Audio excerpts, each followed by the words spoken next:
chers frères, chères sœurs, soyez les bienvenus à ce culte. Rendons toute la gloire à Dieu qui nous a rassemblés à ses pieds pour nous instruire encore. Et nous voulons vous saluer et souhaiter la bienvenue, en particulier aux visiteurs qui sont mentionnés parmi nous ce matin. Frères et sœurs, vous qui êtes là pour votre toute première fois, nous vous saluons au nom de l'Église. Et nous accueillons chaleureusement notre Saint. Nous aurons la même joie de vous accueillir prochainement, donc revenez parmi nous. Il y a des gens que j'ai vus qui sont déjà venus une fois, mais qu'il est important que je salue. Je vais mentionner au passage Madame Avocan, qui est quelque part derrière ce photo. C'est une sœur avec qui nous avons fait un guetta. Je vais vous asseoir. Merci. Et elle est ici pour...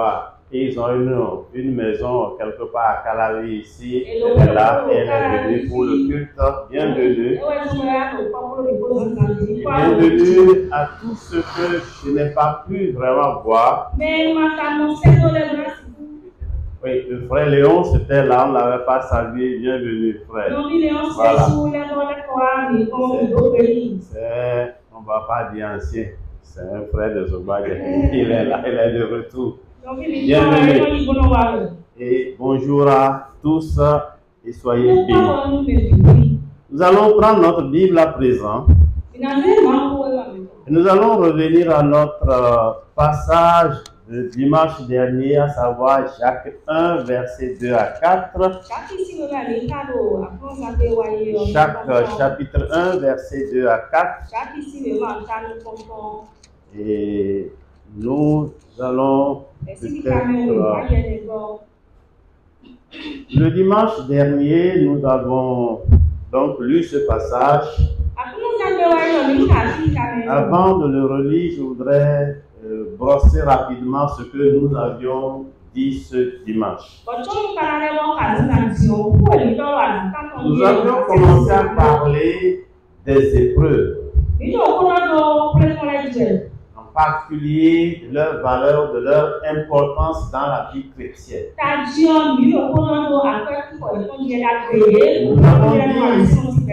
Nous avons dit que tout chrétien vrai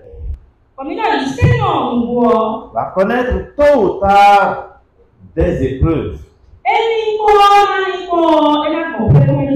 Il va se retrouver confronté à des difficultés.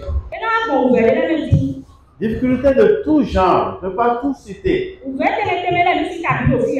peut être incompris. Il peut être incompris. Les gens ne le comprendront pas dans ce qu'il fait, dans ce qu'il dit. Il peut perdre des choses précieuses, il peut perdre des proches. Il peut tomber malade. Il peut avoir à subir de l'injustice. Il peut avoir, si vous voulez, tout ce qu'on appelle difficulté au même titre que ceux qui ne sont pas chrétiens.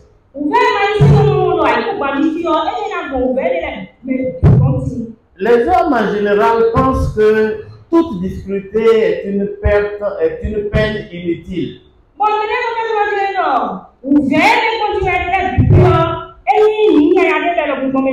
la pensée humaine, on croit que la difficulté est une punition qui vient de Dieu.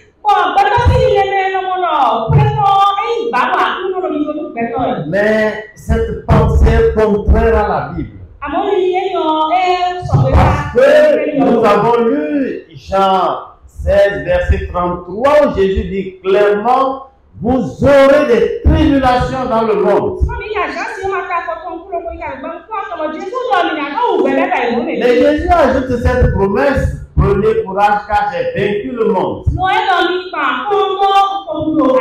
Et l'apôtre Jacques nous surprend, si vous voulez, en disant, mes frères, considérez comme un sujet de grande joie toutes les épreuves que vous pourrez subir.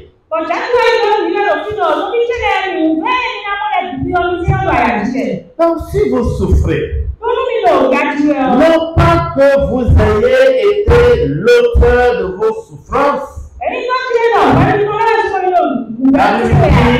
La Bible dit soyez plutôt heureux. Et la Bible dit que les apôtres qui ont été avant nous ont été déclarés heureux parce qu'ils ont subi le martyre. Parfois on les a tués à cause de ce nom Jésus qu'ils avaient choisi. Et ce que nous appelons épreuve, c'est toute circonstance difficile. Les pressions de toutes sortes. On peut dire les tests de la foi. Et on avait dit que le dictionnaire, le Petit Larousse 2010, dit que c'est un conflit qui est destiné à juger notre courage et notre résistance face à la difficulté.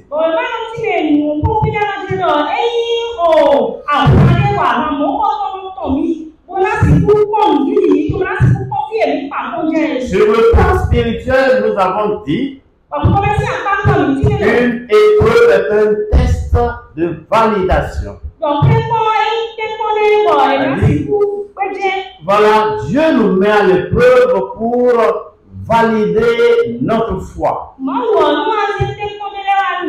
Il nous met à l'épreuve pour voir si notre foi n'est qu'à la bouche ou si réellement elle est au fond de nous-mêmes, dans notre cœur.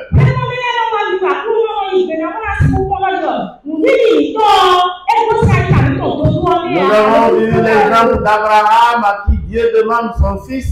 Nous avons vu l'exemple de Job qui a été mis à l'épreuve par sa santé, par la perte de ses biens.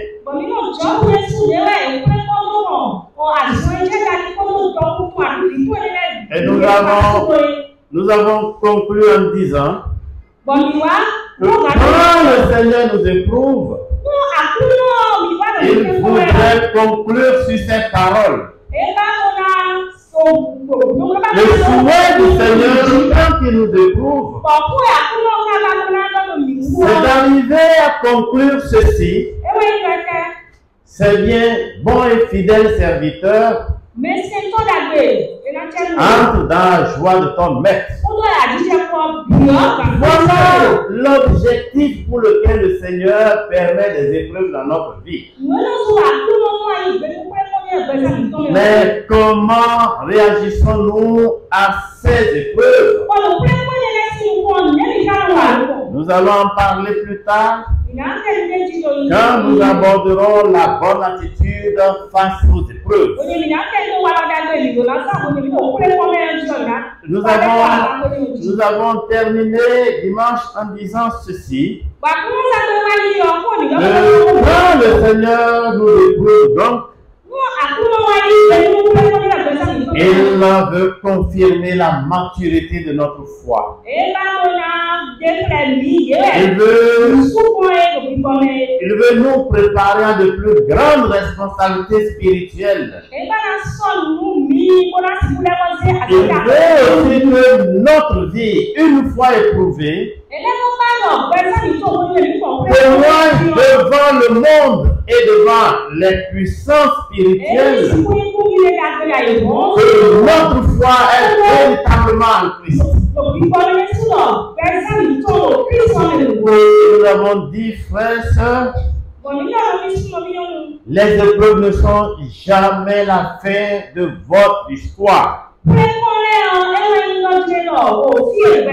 que nous vivons, nous pouvons encore et encore espérer en Dieu. Nous avons le droit de nous attendre à son secours qu'il a promis. Et nous avons donné cette image. Et nous avons dit que la seule porte qui se ferme et ne s'ouvre plus jamais, c'est la porte du cercueil. C'est la porte du cercueil qui se ferme une fois de bon. Si nous vivons des difficultés, tant que nous sommes en vie, nous pouvons encore nous relever de nos cendres. Nous pouvons nous relever de nos chutes et reprendre de plus belle notre marche avec le Seigneur. Ce matin, nous allons aborder la deuxième partie de notre réflexion qui s'intitule Les raisons bibliques des épreuves. Les raisons bibliques des épreuves. Frères et sœurs, nous allons dire des choses que nous allons répéter, cela ne vous dérange pas. Mais nous dirons que Dieu permet les épreuves pour révéler si notre foi est vraie ou non.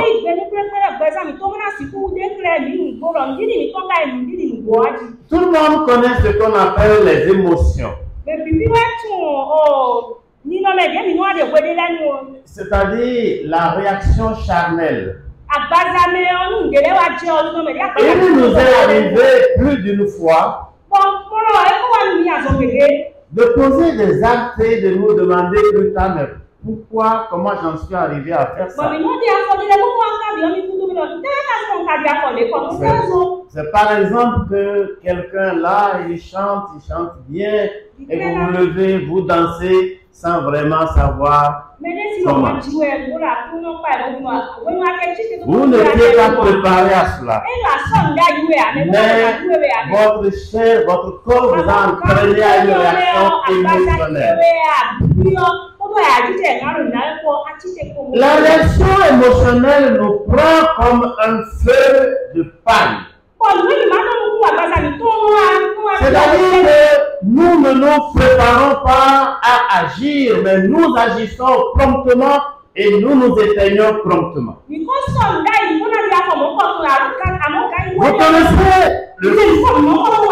Vous connaissez le feu de paille. Quand on met le feu à la brousse ici, vous êtes à 1 kilomètre, et surtout s'il y a du vent, prenez vos dispositions. Sinon, ce feu qui est à 1 kilomètre de vous viendra vous atteindre tout à l'heure. Parce qu'il prend rapidement. Mais il se fait aussi rapidement. Il y a des foi émotionnelles. Il y a des gens qui ont la foi quand on parle bien de Dieu, quand on dit Dieu a fait ceci, il a fait cela, il va faire ceci, il va faire cela.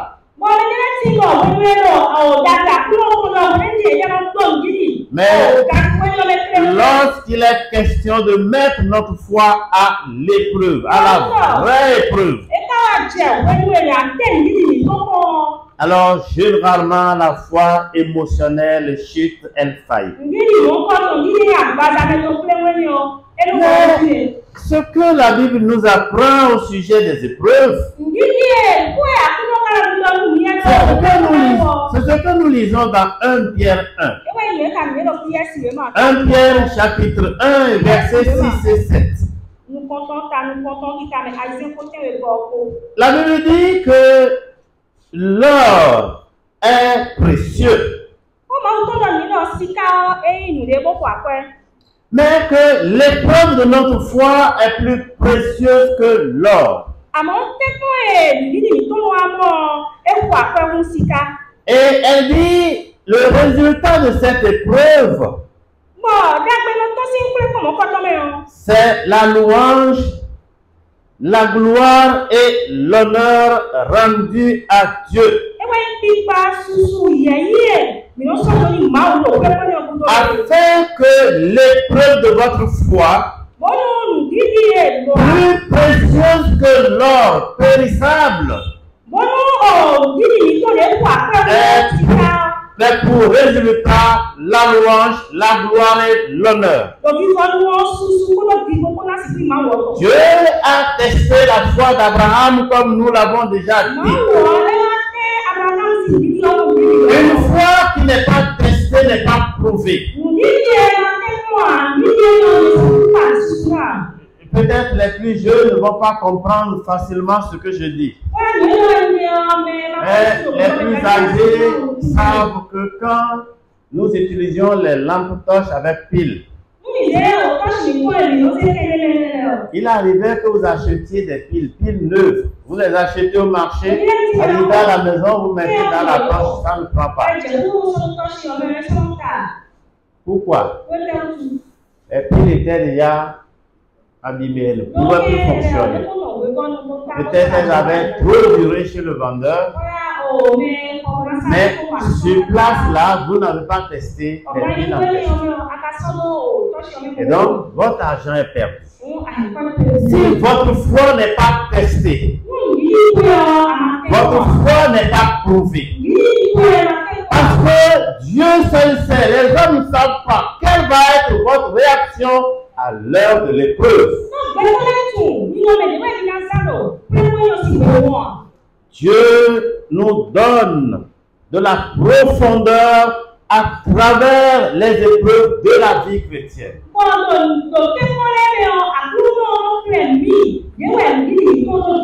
Notre foi est éprouvée parce que Dieu veut nous élever. Et pour nous élever, il faut que cette foi s'enracine profondément en lui.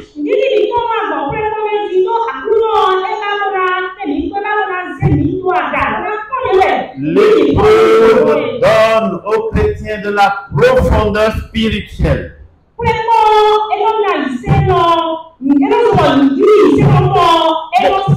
Deuxièmement, Dieu nous éprouve pour nous purifier, nous sanctifier.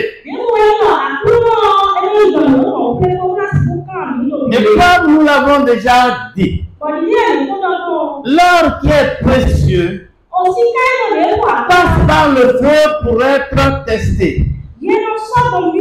C'est le feu qui prouve que l'or que nous avons est pur ou non.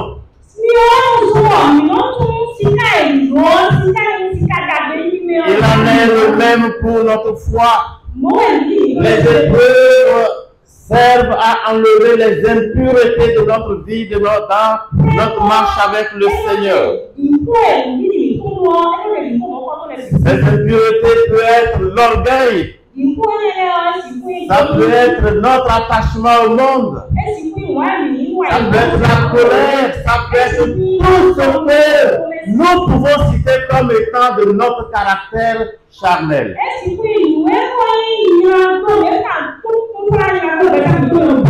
Ésaïe 48, verset 10 nous dit ceci. Ésaïe 48, verset 10. Dieu dit, je t'ai choisi dans la fournaise de l'adversité. La fournaise. Je t'ai choisi dans la fournaise de l'adversité. Quand on parle de Daniel et de ses amis, des amis de Daniel dans la fournaise ardente,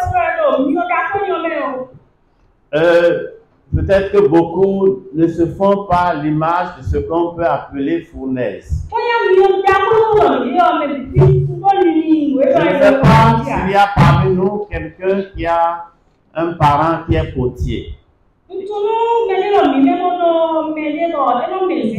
Il fait des vases, c'est sa mère ou c'est un parent, il fait des vases en terre. Il n'y en a pas. Il y a le diacre. Voilà, ma maman faisait ça aussi. D'ailleurs, mes mamans, elles étaient deux. Les deux mamans faisaient ça. Quand on finit de faire les vases, il faut les faire cuire au feu. Et ce n'est pas dans un petit feu. On va chercher du bois. Et on va creuser un peu la terre. On va renverser ces vases-là. Et mettre du bois sur ces vases. Et on met le feu ensuite. Ça brûle toute la nuit. Et le lendemain, les vases qui avaient des impuretés, parce qu'il peut y avoir des petits cailloux, s'éclatent.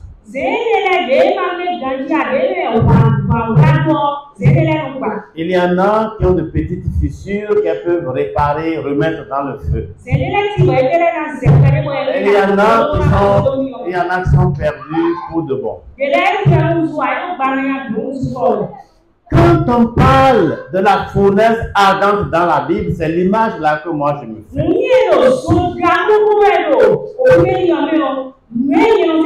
Et Dieu dit à Esaïe, c'est dans la fournaise que j'étais choisi. Il dit à son serviteur, je t'ai mis à l'épreuve. Je t'ai mis à l'épreuve comme on met l'argent à l'épreuve dans le feu. Frères et sœurs, quelle situation difficile traversez-vous? Et comment jugez-vous cette situation? Comment la qualifiez-vous? Est-ce pour vous une punition de la part de Dieu? Est-ce que vous comprenez que Dieu vous fait passer par cette école où il veut vous apprendre quelque chose? Esaïe était passé dans la fournaise, était passé par la fournaise de l'adversité. Job 23 et verset 10, nous allons lire cela. Job 23, verset 10. Pourtant, il connaît bien le chemin que je suis. Il m'a mis à l'épreuve, mais j'en sortirai pur, comme l'or de creuset. Dieu m'a mis à l'épreuve. J'en sortirai pur, dit Job. Voilà l'attitude ou la compréhension que le chrétien devrait avoir de l'épreuve. Parce que nous ne comprenons pas bien cela. Il nous arrive de maudire Dieu à l'heure de nos difficultés. Il nous arrive de condamner les autres, de condamner les circonstances. À cause de ceci, à cause de cela, à cause de celui-ci, à cause de celui-là, que je vis ce que je vis. Le chrétien devrait comprendre que tout ce qui le concerne est géré par Dieu. Si vous acceptez que Dieu gère votre tout,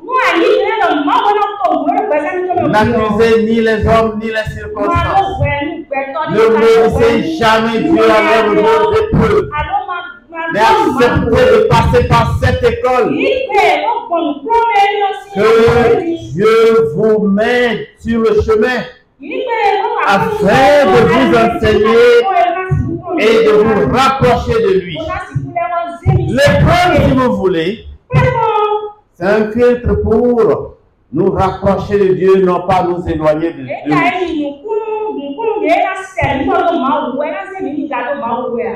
Ce que j'appelle filtre, vous connaissez cela.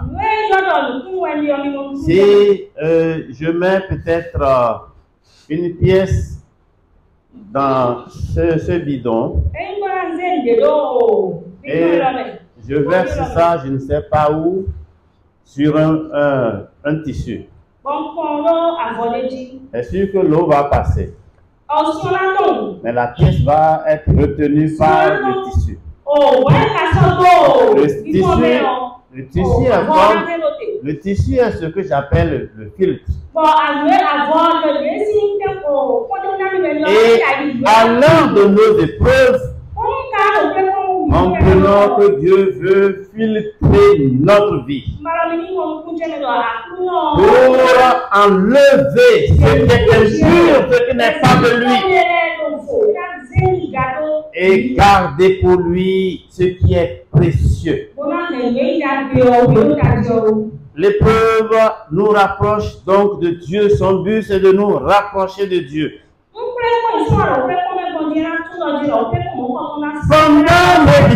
Pendant nos difficultés, nous sommes en principe poussés à nous rapprocher de Dieu. Nous prions par exemple plus intensement. Nous cherchons la volonté de Dieu si nous sommes véritablement des chrétiens. Parce que nous comprenons que nous ne pouvons pas faire au-delà de cela. Mais que Dieu seul peut nous sortir de notre situation. Nous allons lire le psaume 119, les versets 67 et 71. Psaume 119, verset 67, verset 71.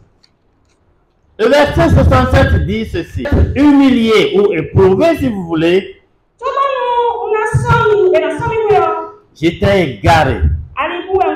Mais maintenant, j'applique ce que tu as dit. Avant l'épreuve, j'étais égaré. Mais après avoir été éprouvé, j'ai entendu ce que tu m'as dit et je le mets désormais en pratique. Et le verset 71 dit: 71, c'est un bien pour moi d'avoir été éprouvé, pour que j'apprenne quelle est ta volonté. Frères et sœurs, si vous maudissez Dieu pendant vos épreuves, si vous vous plaignez, vous murmurez, si vous faites tout ce qui est contraire à ce que Dieu attend de vous, vous n'apprendrez jamais sa volonté pour votre vie. Vous ne gagnerez jamais dans votre marche avec le Seigneur. Parce que vous ne vous serez jamais soumis à son plan pour votre vie. L'épreuve de notre foi est plus précieuse que l'or.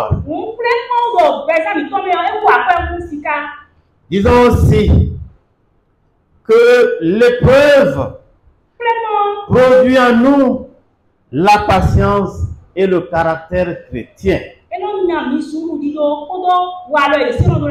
L'épreuve produit en nous la patience et le caractère chrétien. La dernière fois, nous avions déjà lu Romains 5. Et je voudrais que nous relisions ces deux versets, Romains 5, versets 3 et 4. Romains 5, versets 3 et 4. La Bible dit bien plus. Bien plus, nous nous réjouissons même dans nos détresses, car nous savons que la détresse produit la patience. La patience produit la résistance à l'épreuve, et la résistance produit l'espérance.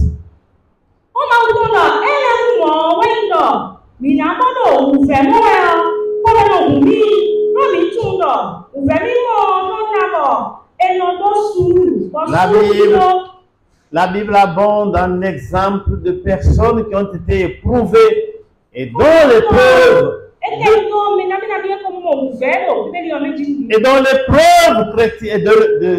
de leur vie a produit la patience.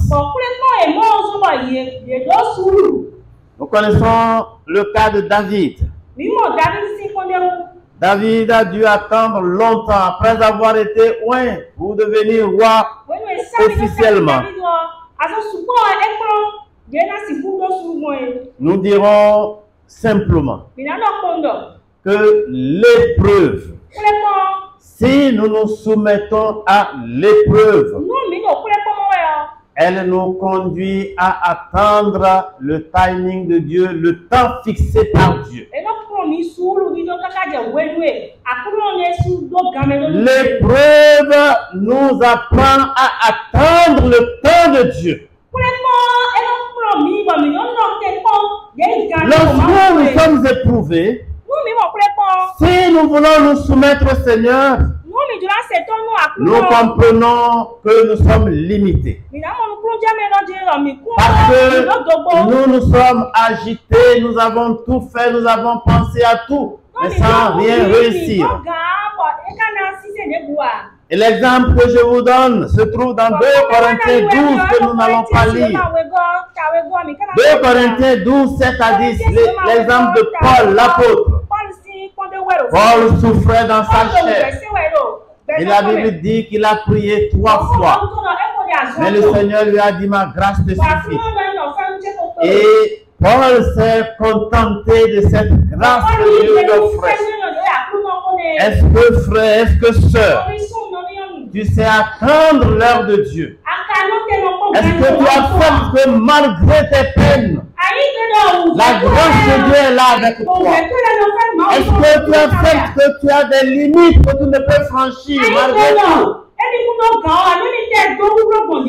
Si tu reconnais que tu as des limites et que sans Dieu tu ne peux les franchir, alors apprends à attendre son heure. Il faut l'accepter tout simplement. Et cela va t'éviter beaucoup de peines que tu te crées. Les épreuves, comme nous l'avons déjà dit, développent notre patience. Et elles nous enseignent la confiance dans le plan de Dieu.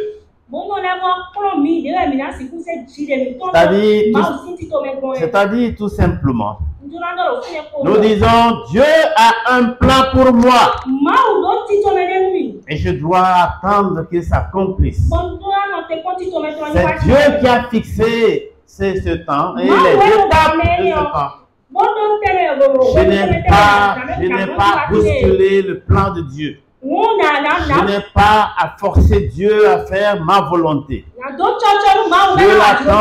Je l'attends et certainement il va agir à son heure. Et la Bible nous dit dans Habakkuk, Habakkuk 2, verset 3, c'est une prophétie dont le temps est marqué. Elle marche vers son accomplissement. Elle peut tarder. Mais si elle tarde, attends-la. Il faut attendre, mon frère. Il faut attendre, ma soeur. Si tu veux forcer une porte déjà ouverte,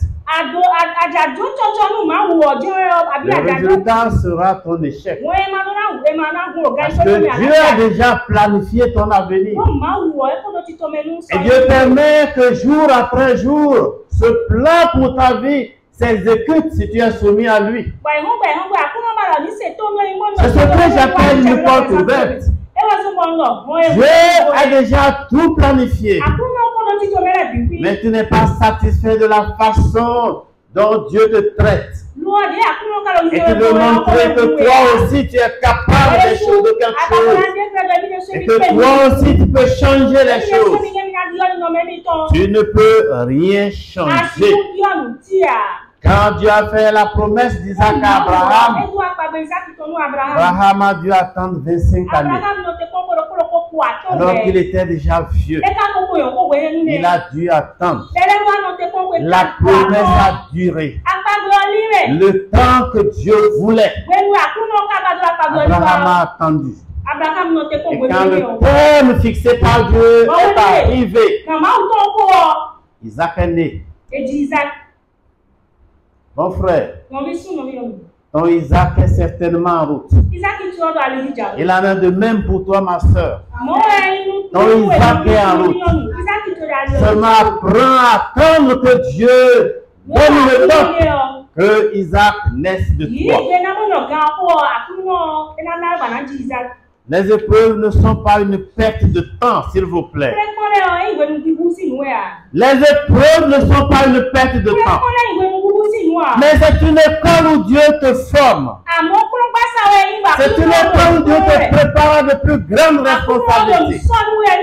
Et il faut accepter. Il faut avoir la foi pour dire: Dieu me veut toujours et toujours du bien. Dieu veut toujours mon bien. En toutes circonstances, Dieu me veut du bien. Les épreuves nous préparent à recevoir la bénédiction sans précipitation. Elle nous prépare à recevoir notre bénédiction sans précipitation. À l'heure de Dieu. À l'heure de Dieu. Ce qu'il a promis va s'accomplir.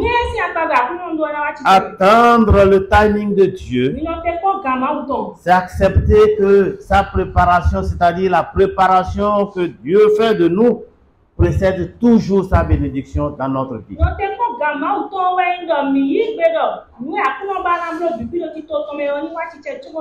Nous allons conclure en rappelant ces 4 petites choses. Dieu restera le maître du temps. Il est le maître du temps. La deuxième chose, c'est que la patience est une vertu spirituelle que nous devons cultiver. Si nous ne savons pas attendre, demandons cette grâce à Dieu. La troisième chose, c'est que Dieu a toujours un plan pour nous. Et son plan est toujours bon pour nous. Ne brutalisons pas le plan de Dieu pour notre vie. Parce que son plan est toujours bon pour nous. Que les épreuves ne nous arrachent pas ou ne nous poussent pas à bousculer ce que Dieu est en train d'organiser pour nous.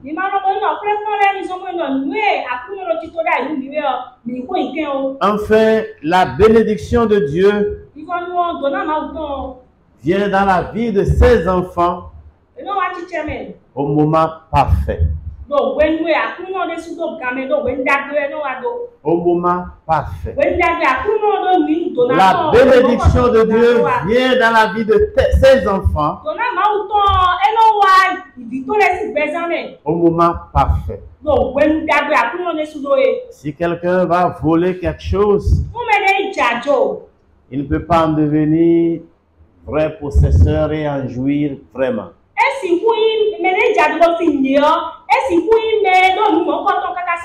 Si nous brûlons les étapes, parce que nous voulons obtenir ceci ou cela, peut-être l'obtiendrons-nous en collaborant avec le diable. Le diable ne nous fera jamais de cadeau. Demain ou après-demain, il réclamera des milliers de fois ce qu'il nous a offert. Frères et sœurs, nous allons prier le Seigneur. Je voudrais demander à celui qui peut rester debout de lever. Et nous allons prier le Seigneur ensemble. Le Seigneur a pour nous un bon plan, un bon projet comme il a dit dans sa parole. Mais nous pouvons passer par l'épreuve. Cette épreuve est destinée à nous purifier. Apprenons à attendre son heure. Parce que son heure est toujours parfaite. Chacun de nous va élever la voix vers le Seigneur. Parce qu'il se connaît devant le Seigneur.